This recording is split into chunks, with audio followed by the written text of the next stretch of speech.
오늘 하나님 말씀 사도행전 22장 1절부터 21절까지 제가 1절부터 봉독합니다. 부형들아, 내가 지금 여러분 앞에서 변명하는 말을 들으라.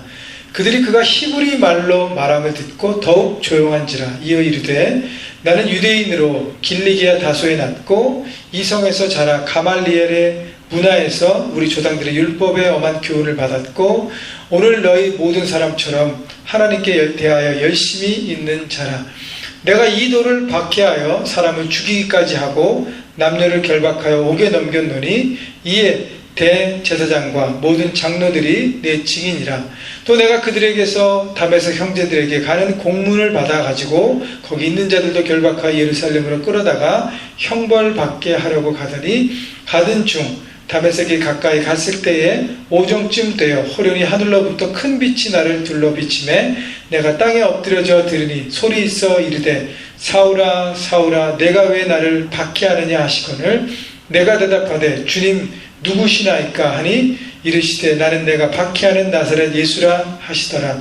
나와 함께 있는 사람들이 빛은 보면서도 나에게 말씀하시는 이의 소리는 듣지 못하더라.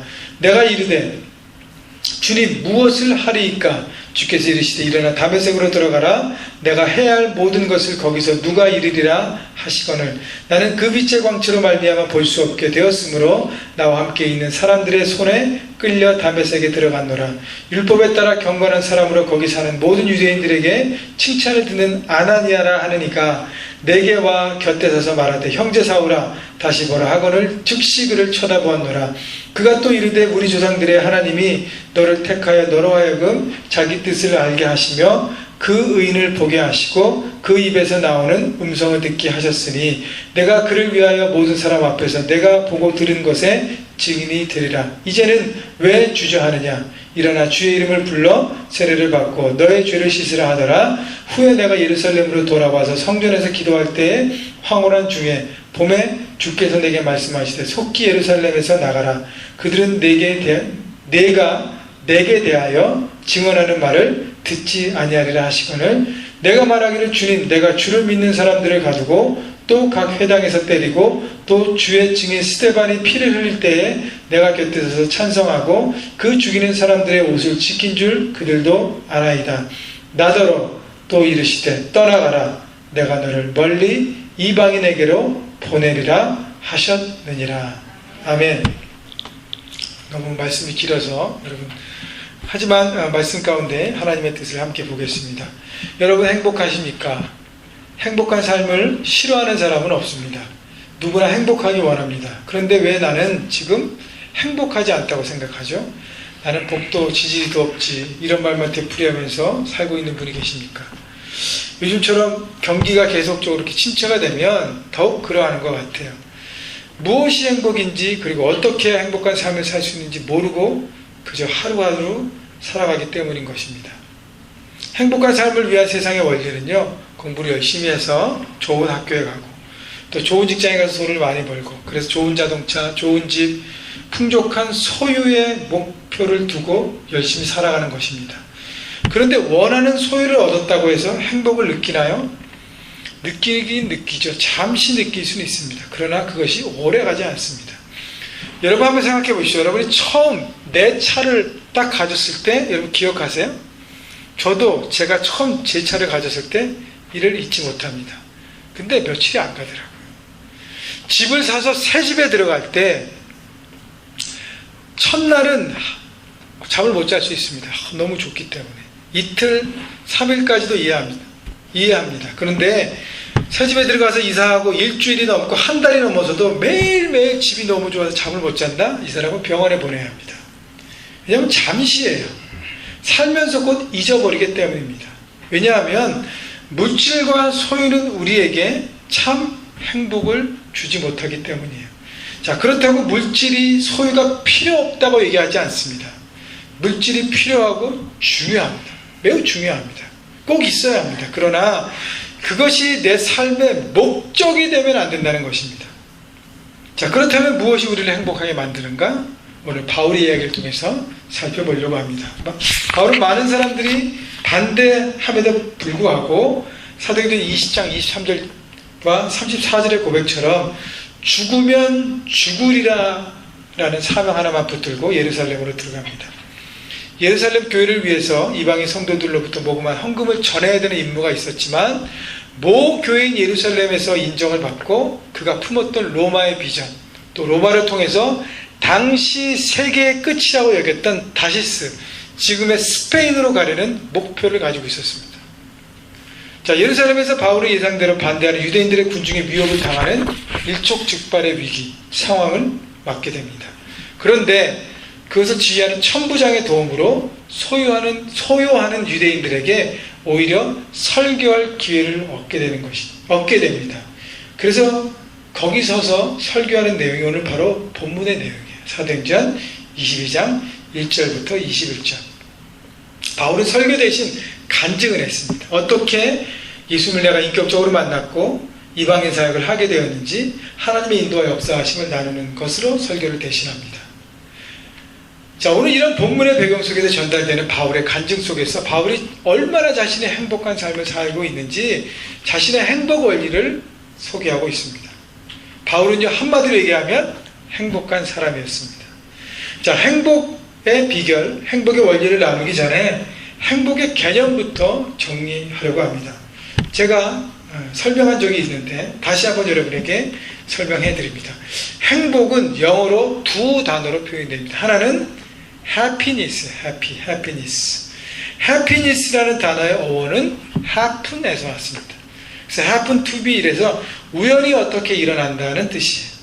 그래서 happiness의 행복은 우연히 어떻게 생기게 되는 행복을 얘기합니다. 예를 들어서 내가 로또를 샀더니 탁 당첨된 거예요.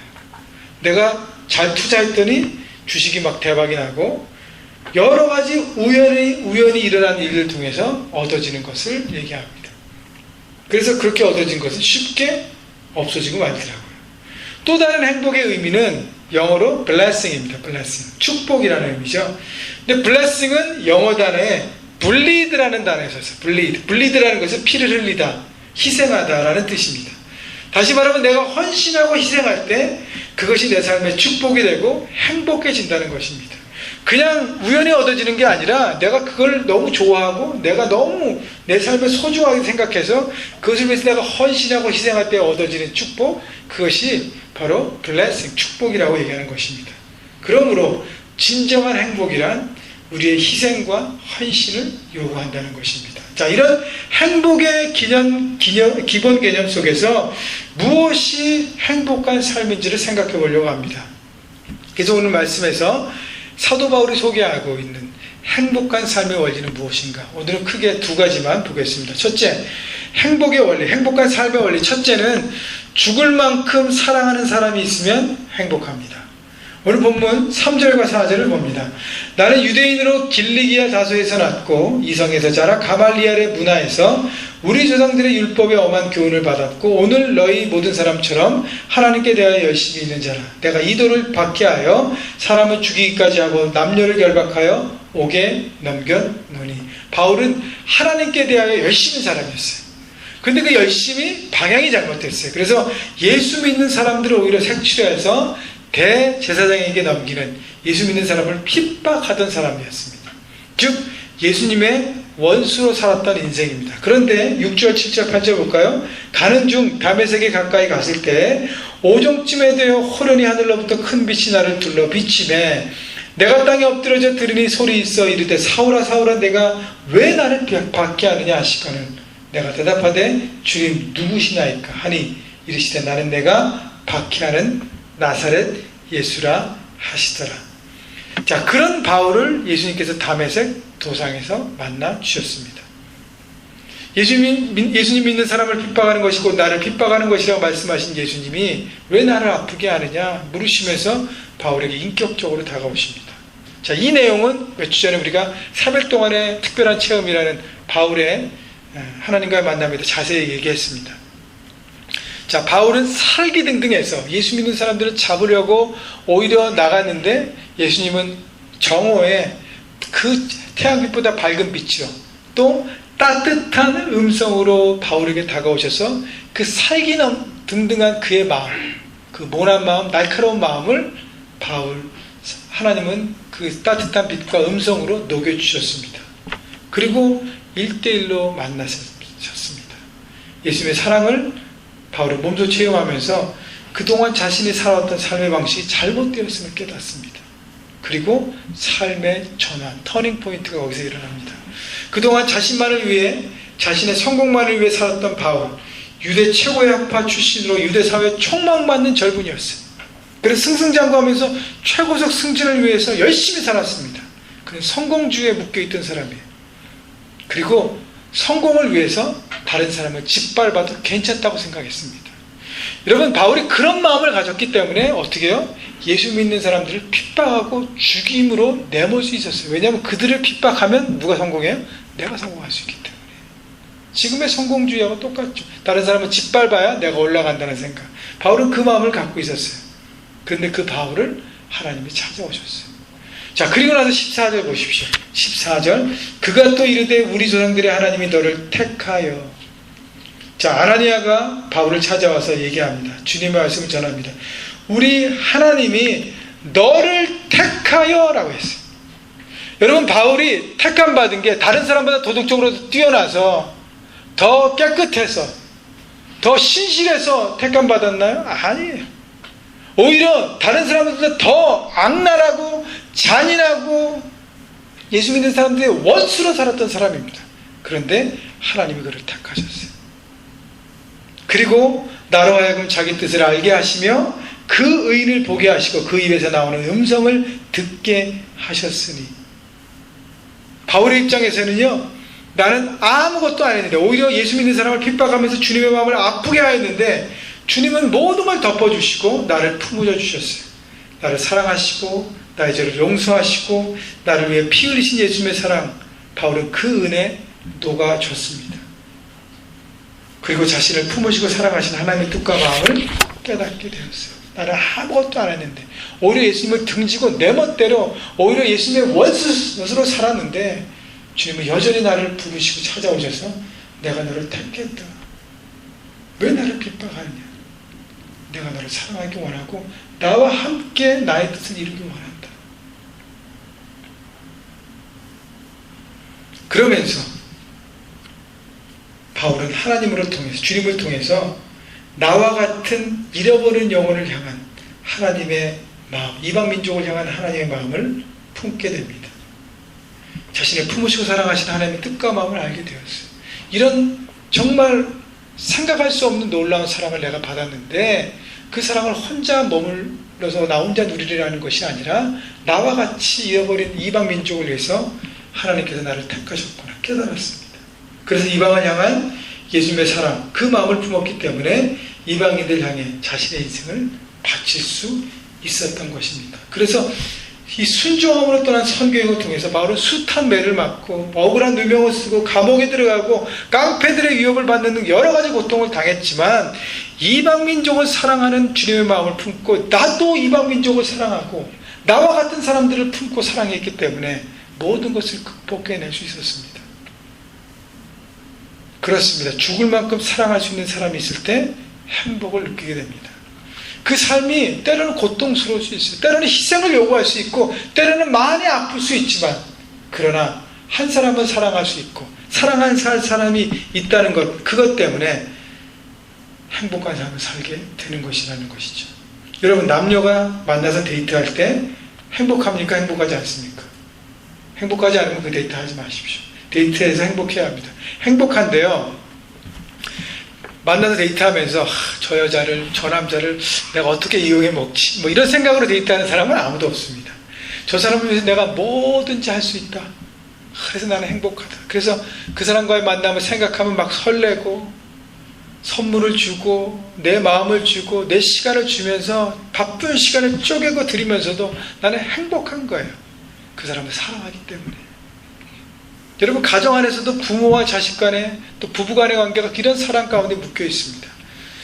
저도요, 저희 집에 아들이 태어날 때를 잊지 못합니다. 아이가 태어난 다음에 그 다음에 잠투족을 조금 했어요. 그래서 조금 이렇게 안아서 재웠습니다. 낮에 이렇게 재울 때 저는 이렇게 그런 생각을 했어요. 아이가 태어나면 내가 딱 누워서 아이를 가슴에 품고 자야지. 이런 생각을 했는데 아이가 정말 태어나서 그 아이를 가슴에 올려놓고 자주 재웠습니다. 낮에. 저도 많이 잤어요. 그래서. 근데 아이를 가슴에 올려놓고 이제 좀 요만할 때죠. 이렇게 올려놓고 자면서 생각할 때 그런 생각을 해서 하루는 야, 나는 너무 행복하다. 이 아이를 위해서 나는 내 모든 걸 다 줄 수 있으니까 나는 행복하다. 여러분, 이것이 부모의 마음이라고 생각해요. 또 이런 생각을 했어요. 이 아이를 함께 키워가야 될 사랑하는 아내가 있으니까 내 모든 것을 다 줄 수 있으니까 행복하다라는 생각을 했습니다. 여러분, 내 목숨을 다해도 아깝지 않은 가족이 있어 우리는 행복함을 느낄 수 있습니다. 만약에 부모가요, 야, 이 아들을 키우면서 이놈 잘 키워서 한몫 봐야지. 그러려면 더 많이 낳아야 될 텐데. 여러분, 생각하지 않습니다. 그렇게 생각하는 부모는 제정신 바뀐 사람이 아닙니다. 여러분, 죽을 만큼 사랑하는 사람이 있다는 것이 행복하다는 것입니다. 청년들에게 이 말씀을 드립니다. 죽을 만큼 사랑하는 사람을 달라고 조금 기도하다 포기하지 말고 작정하고 기도하십시오. 그리고 동시에 그런 헌신과 사랑의 마음을 가진 멋진 하나님의 사람으로 서십시오. 많은 사람들이 나는 멋진 사람을 만나고 나는 지혜롭고 현명한 여자를 만나야 되는데 자신은 별 볼 일 없으면서 그런 좋은 사람을 만나려고 전부 애씁니다. 여러분, 내가 내 자신을 발전시키고 그런 사람이 되기 위해서 먼저 내가 노력하고 그런 사람이 돼야 그런 사람도 나도 만날 수 있는 것입니다. 그렇기 때문에 여러분, 기도하시고 그런 사람이 되십시오. 그럼 자연스럽게 만날 수 있습니다. 여러분, 결혼한 부부들이요, 죽을 만큼 사랑하는 사람을 하나님께서 이미 주셨잖아요. 그죠? 감사해야 합니다. 여러분의 아내, 여러분의 남편, 또 여러분의 자녀, 죽도록 사랑하고 섬기십시오. 여러분, 내가 사랑하지 않으면서 일방적으로 사랑을 받겠다? 그거는 말이 안 되는 부분입니다. 내가 사랑하는 것만큼 사랑을 받을 수 있습니다. 여러분, 그렇기 때문에 자녀가 있는 분들은 자녀를 사랑하시고, 또 육신의 자녀만이 자식이 아니잖아요. 어려운 지역의 아이들을 후원하면서 마음으로 품는 영적인 자녀를 품고 사랑하고 섬길 수 있습니다. 또 잃어버린 영혼을 전도하고 그 생명이 자라서 주님의 제자로 성장하는 것을 바라보면 또 헌신할 수 있습니다. 저는 우리 형제가족의 부부들에게 육적인 자녀, 영적인 자녀의 축복이 임하시기를 예수님의 이름으로 축복합니다. 자, 그렇기 때문에 하나님 안에 어떤 형태의 자녀를 가졌던 내가 사랑할 수 있고 섬길 수 있고 내 생명을 다할 수 있는 대상이 있다는 것이 바로 하나님의 축복이고 내가 행복하다는 바로 증거인 것입니다. 여러분, 모두 죽을 만큼 사랑하는 사람을 사랑하고 섬기면서 행복한 삶을 사시는 여러분 모두가 되시기를 주님의 이름으로 축복합니다. 두 번째는요, 내가 어떨 때 행복하냐 하면 생명과 죽을 만큼 사랑하는 일이 있을 때 행복합니다. 첫째는 죽을 만큼 사랑하는 사람이 있을 때 행복하고요, 두 번째는 죽을 만큼 사랑하는 일이 있을 때 행복합니다. 오늘 본문 15절 볼까요? 내가 그를 위하여 모든 사람 앞에서 내가 보고 들은 것의 증인이 되리라. 예수님과 인격적인 만남에 바울은 증인의 사명을 받았습니다. 만나는 모든 사람들에게 예수님을 정언하는 증인의 삶이었어요. 자, 그리고 예수님께서 구체적으로 설명하십니다. 17절, 후에 내가 예루살렘으로 돌아와 성전에서 기도할 때 황홀한 중에 18절, 봄에 주께서 내게 말씀하시되 속히 예루살렘에서 나가라. 그들은 내가 내게 대하여 증언하는 말을 듣지 아니하리라 하시거늘. 자, 하나님은 바울에게 구체적인 사명을 주시는데 그것이 바로 예루살렘에서 사역하는 것이 아니라 예루살렘을 떠나 이방 지역에 흩어져서 사역하라는 것입니다. 자, 바울은요, 개인적으로 예루살렘이 복음의 센터였기 때문에 예루살렘 교회 중심으로 사역하길 원했어요. 또 개인적으로 예루살렘 교회에 빛이 있습니다. 어떤 빛이 있죠? 예수님을 만나기 전에 예루살렘 교회를 가장 많이 박해했던 사람이에요. 교회의 원수였어요. 많은 사람들에게 정말 치가 떨리도록 그들을 핍박했습니다. 그렇기 때문에 예수님을 만나고 나서 하나님의 제자가 된 다음에 어떻게 하고 싶어요? 예루살렘 교회에 좀 보상을 하고 싶어요. 내가 그들을 섬기고 사랑함으로 좀 잘못했던 부분에 대해서 좀 보상하고 싶었는데, 그래서 예루살렘 교회에 남고 싶었는데, 그러나 주님의 생각은 달랐습니다. 주님께서 뭐라 그러세요? 예루살렘을 떠나라 그렇게 합니다. 18절 보면 주께서 내게 말씀하시되 속히 예루살렘에서 나가라. 예루살렘은 너의 사역지가 아니라 나가라는 거예요. 주님의 생각은 바울과 달랐어요. 주님께서는 바울에게 예루살렘 사람들이 너희 말을 듣지 않을 것이다. 다시 말하면 너의 사역지는 예루살렘이 아니라 이방 지역이라는 것이죠. 이방 지역에 사도로 너를 세웠으니 복음을 들고 이방 지역으로 나가라 하는 것이에요. 자, 그리고 난 다음에 바울이 19절 20절에 보면 하나님 앞에 다시 한번 질문하면서 나는 갈 수가 없습니다라고 변명하고 있습니다. 19절, 내가 말하기를 주님, 내가 주를 믿는 사람들을 가두고 또 각 회당에서 때리고 또 주의 증인 스데반이 피를 흘릴 때 내가 곁에 서서 찬성하고 그 죽이는 사람들의 옷을 지킨 줄도 그들도 아나이다. 하나님, 예수님 앞에 예수님께서 이방으로 나가라 그랬더니 바울이 뭐라 그래요? 나는 예수님 믿는 사람들을 핍박했는데 예루살렘뿐 아니라 흩어져 있는 도시에 가서 이방 지역에 있는 유대인 회당에 가서 내가 핍박하고 또 이방 헬라 출신의 사도인 집사였던 스데반이 순교할 때 내가 동참했어요. 이 일을 다 알고 있는데 내가 어떻게 나갑니까, 주님? 나는 자격이 없습니다. 헬라파 유대인 지도자 순교에 동참한 죄인입니다. 나는 자격이 없습니다. 사도 바울이 주님 앞에 반문합니다. 그때 주님이 뭐라 그랬어요? 21절 볼까요? 나더러 또 이르시되 떠나가라. 내가 너를 멀리 이방인에게로 보내리라 하셨느니라. 하나님께서 구체적으로 바울에게 지시합니다. 자격이 있는지 없는지는 누가 판단한다? 내가 판단해. 자격이 있는지 없는지 내 판단해. 내 판단을 믿어. 내가 너를 세워 내가 보낸다. 믿고 순종하는 것, 네가 할 일이라고 말씀하십니다. 여러분, 하나님께서 우리에게 사명이 주어졌을 때는 우리에게 간이 복간이가 아니라 주님 순종할 수 있도록 저에게 힘과 능력을 주십시오라고 기도하는 것이 올바른 기도입니다. 사명은 믿고 순종하는 것입니다. 여기서 내가 너를 멀리 보내리라는 그 단어를요, 그 문장을 헬라 원문을 그대로 해석해 보면 내가 너를 이곳에서 빼내어 다른 곳으로 보낸다라고 설명하고 있습니다. 주님은 바울에게 정확하게 예루살렘에 있는 내가 너를 불러내서 이방지역 땅끝으로 너를 파송한다. 내가 하는 사명은 실수가 아니라는 거예요. 내가 너의 상황을 다 안다. 그럼에도 불구하고 나는 멀리 보고 큰 픽처를 가진 계획을 너한테 주겠다고 얘기하는 것입니다. 그것이 바로 바울에게 말씀하신 이방인 전도. 근데요, 하나님께서 말씀하신 이방인 전도는 단순한 흩어진 이방인 지역이 아니라 로마라는 이방의 중심까지 가게 하고 땅끝까지 이르려는 하나님의 비전을 전한 것입니다. 여러분, 사도 바울 이전에 예수님의 제자들이 예수님께서 승천하실 때 사명을 받았어요. 사도행전 1장 8절에 예루살렘과 온 유대와 사마리아와 땅끝까지 이르러 내 증인이 되리라. 똑같은 비전을 구체적으로 바울에게도 주십니다. 다시 말하면 바울은 이방 사역, 이방인으로 이방 지역으로 나가라는 것이죠. 바울의 이방인 사역이 바울의 계획과 목적이 아니라 하나님의 철저하신 계획과 인도하심이라고 강조하고 있는 것입니다. 많은 사람들이요, 하나님의 주신 영적인 부담감, 사명감이 내려올 때 저는 이렇게 해서 못해요. 저는 저래서 자격이 안 되고요. 내 경험과 내 상식으로는 이건 맞지 않습니다. 라고 하나님 앞에 자꾸 상식적으로 타협하려고 합니다. 여러분, 하나님은요, 우리의 상식을 뛰어넘는 초상식으로 우리에게 말씀하십니다. 하나님은 비상식적이 아니에요. 하나님은 초상식적입니다.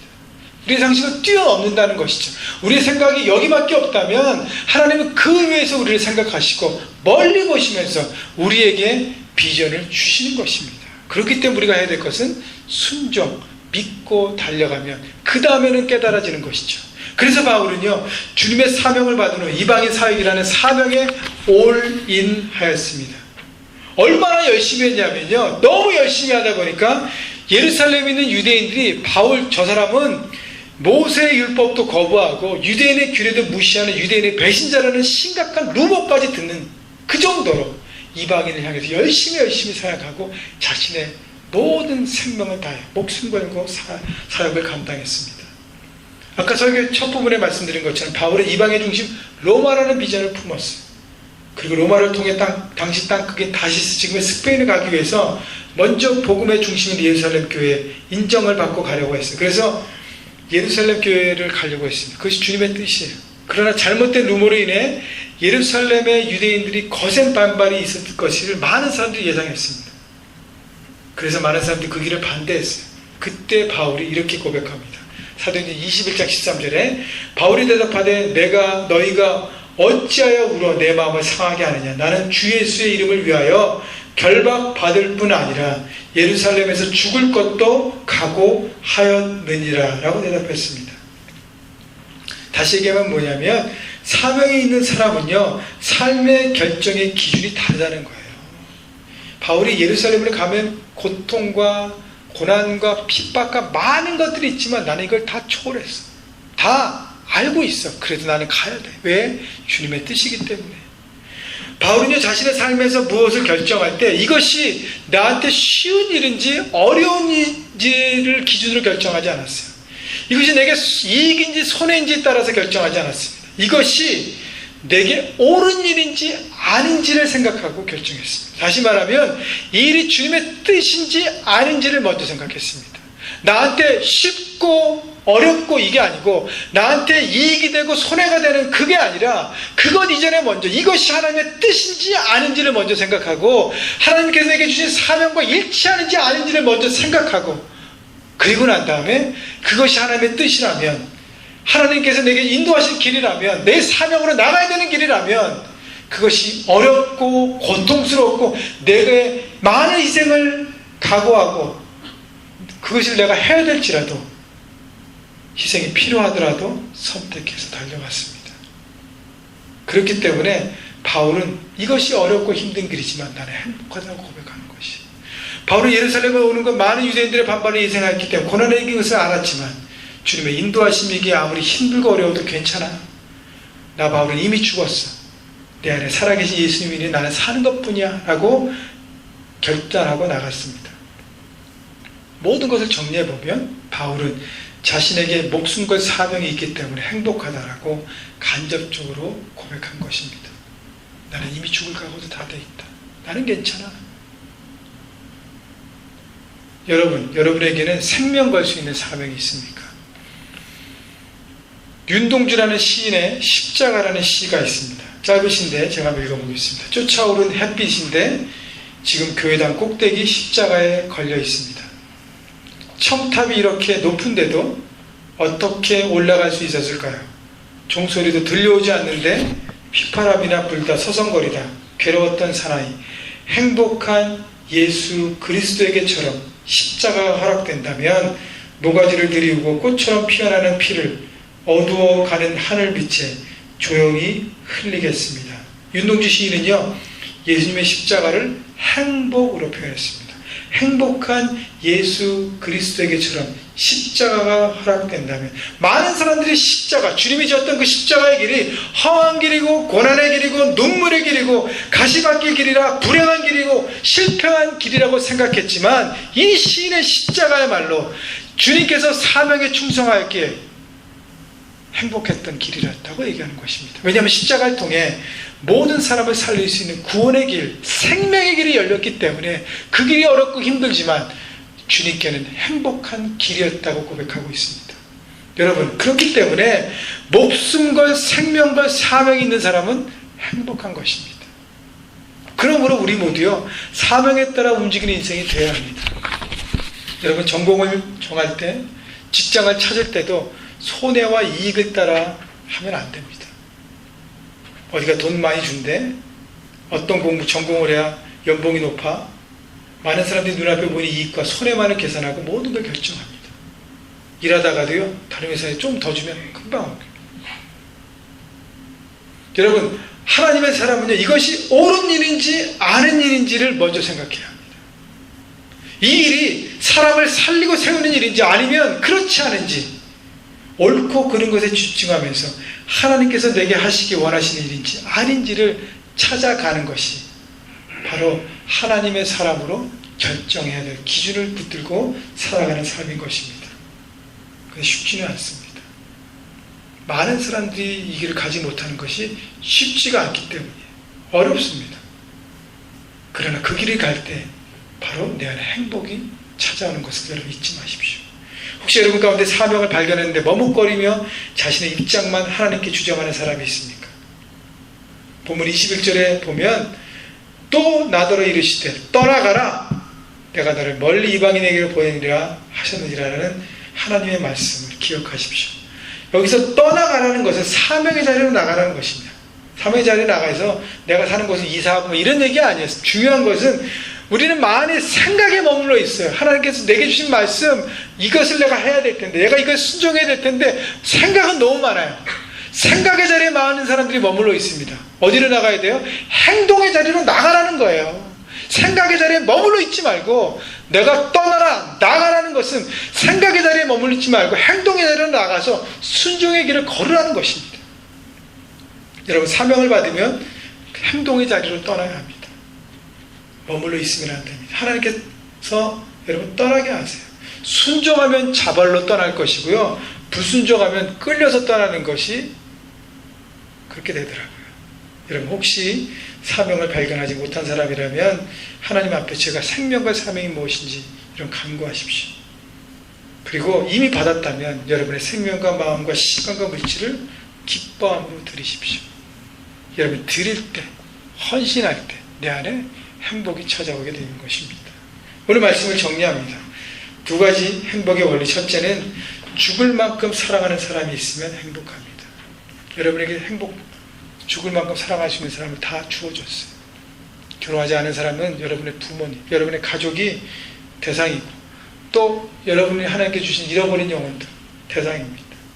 죽을 만큼 사랑하는 일이 있으면 행복합니다. 여러분에게 주어진 일, 그것을 천직 하나님께 주신 일이라고 생각하고 그 사명 가운데 올인하면서 힘들고 어렵지만 여러분 옳은 일을 선택하셔서 하나님의 뜻을 이루는 귀한 열매를 맺어가는 행복한 삶을 사는 여러분 모두가 되시기를 주님의 이름으로 축복합니다.